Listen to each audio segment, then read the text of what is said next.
Hello, welcome to another edition, the third, of On the Money. I'm George Smith, and I'm glad to have you here. Before we begin, I want to mention that once again, we're going to talk about Ben Bernanke and his visit to George Washington University on March the 20th of this year, 2012. And if it seems like I'm picking on Dr. Bernanke, I am. I think his lecture deserves a lot of picking on. In talking about the gold standard, Mr. Bernanke talks about when it began, when it ended, what its definition is, and one interesting characteristic. He said a gold standard is more or less an automatic monetary system. Let's listen. In the period after the Civil War, towards until World War I, and then really all the way into the 30s, the United States was on a gold standard. And as you probably know, a gold standard is at least a partial alternative to a central bank. There were central banks that helped manage the gold standard, but to a significant extent, a true gold standard creates an automatic monetary system.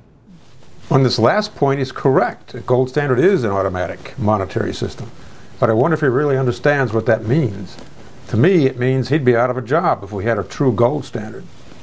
And what would that mean if he was out of a job? Well, for one thing, he'd have to go back to teaching college, but maybe he couldn't teach college. Maybe he'd have nothing to teach. Consider, thanks largely to Ron Paul, and I'm reading here from my article, the Fed is suffering by far the worst criticism in its history, which was the main reason Bernanke was holding class at GWU.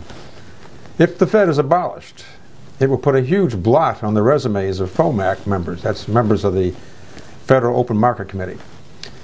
It's one thing to lose one's job because of shifting demand among consumers, but quite another to lose it because your policies caused major economic crises and helped put millions of those consumers out of work. Mr. Bernanke talks about how the gold standard of the 19th century caused crises, panics, and it extended into the 20th century a little bit as well. Until finally the Federal Reserve was created and eventually gold was abandoned and we used something else for money. Well, that something else we used, we really didn't have much choice about. The government forced it on us. But think about that for a second. The implication is that gold somehow was inadequate as a money, even though it served mankind for 2,000 years, who knows. But so all of a sudden in the 19th, 20th century, it started to act up and we had to ditch it. Ditch it for what? For paper. This. Well, and to me, that's like removing money from the monetary system to get it to work. Why on earth would we do something like that? Well, because Bernanke said we need to have a lender of last resort, which would be the central bank, the Federal Reserve. And certainly the lender of last resort can't lend gold. It can't just create gold out of midair. So it has to deal with paper, or digits, the equivalent of paper. And that's what we have today. We know that money created from nothing allows the user of that money to get something for nothing. Paper money, therefore, acquires a new trait. No longer is it just a medium of exchange, it becomes a medium for wealth transfer. Since the transfer lacks transparency for most people, it becomes the ultimate political tool. He has some criticisms of the gold standard as it pertains to its ability to protect or guard wealth. It's often thought that it's at least stable in value and doesn't inflate much and so forth. But he thinks he's found some problems with it. Let's listen to him. And finally, just one last word on the gold standard. One of the strengths that people cite for the gold standard is that it creates a stable value for the currency, creates stable inflation. And that's true over very long periods.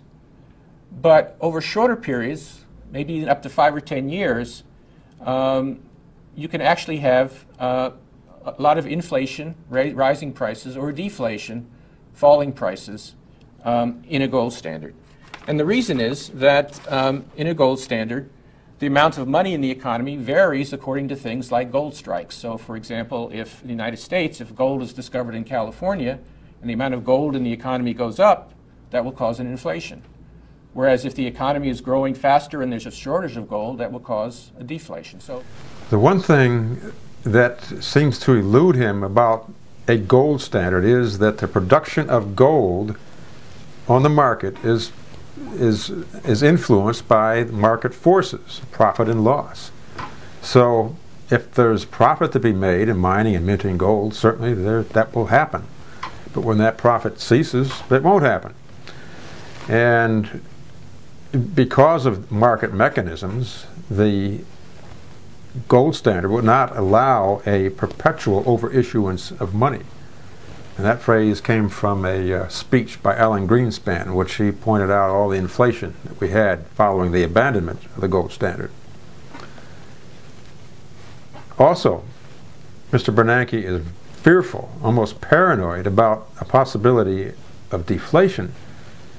And although you can define deflation in several ways, one way is to say it's a drop in price. That's not how Austrians would define it, but it's how it's most commonly used.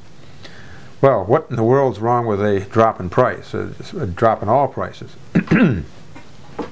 We know that price deflation results when we have the production of non-monetary goods exceeding the production of money, or when the demand to hold money increases.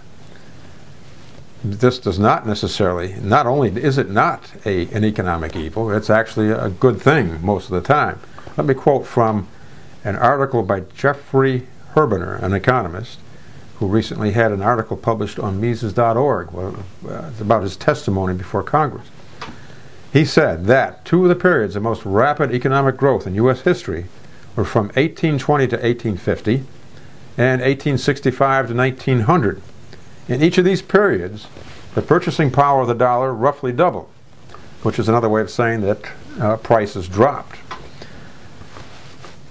Declining prices is a norm for a free market economy. It encourages people to save, which builds up the economy's capital structure, but it also encourages consumption because goods get cheaper. The electronics industry today is probably the best example of how falling prices allow more and more people to enjoy the market's bounty. I suppose you could conclude that deflation is okay sometimes, but certainly not in the case of the Great Depression, because we saw prices really plunge then, and the depression was long and terrible until the gold standard was abandoned and the Fed could start to print some money and increase the money supply, and things started to recover a little bit. So yeah, deflation seemed to be very closely associated with depression, at least in that case. Well, a couple of researchers in 2004, economics professor at UCLA and an economist with the Federal Reserve Bank at Minneapolis, looked at 17 countries trying to find empirical links between deflation and depression. They looked at that for a period of 100 years. And what they found was that the data show virtually no link between deflation and depression. Well, that's all very well and good, but what about the Great Depression? I mean, was that exactly what happened? Well, Robert Murphy points out that if deflation, asking the question here, if deflation is really so harmful, how do we explain U.S. prosperity of the period 1926 and 1928? Remember that, the Roaring '20s? During those 3 years, consumer prices fell 2.1, 1.1, and 1.2% respectively from 1926 to 1928. Well, of course, you can come back and say, oh my gosh, well, the deflation of the 1930s was much worse than that. But let me quote something from Murphy's book here. From their peak in June 1920, prices fell 15.8% over the next 12 months. A one-year deflation that was 50% more severe than any 12-month fall during the Great Depression. And yet the 1920-1921 depression was so short-lived that most Americans today are unaware of its existence. Does that close the case on deflation? Looks pretty bad. In the classroom video, Bernanke talks about the movie It's a Wonderful Life starring Jimmy Stewart. You may recall that. Jimmy Stewart is the owner of a bank, a small bank, and during the Great Depression, and one day he finds the lobby full of depositors clamoring for their money, and Jimmy Stewart doesn't quite have enough. He doesn't have nearly enough. So Bernanke says, goodness, if only Jimmy had access to a central bank, they could have loaned him the money. Well, a couple of things we can point out here. One is the central bank doesn't have gold.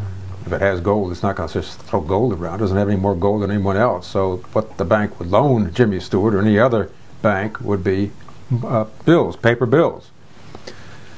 Secondly, Bernanke says that the bank, and any bank for that matter, that has adequate collateral would qualify for a loan from a central bank, from the Federal Reserve at least.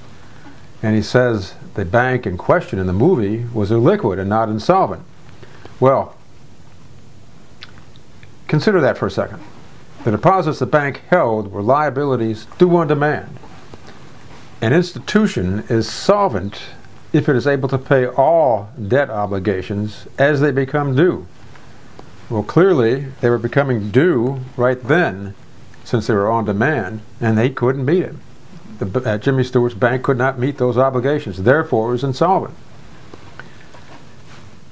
Having a central bank step in and throwing money its way just simply creates a moral hazard, and it's a way of keeping insolvent banks operating while postponing the calamity that results from fractional reserve banking.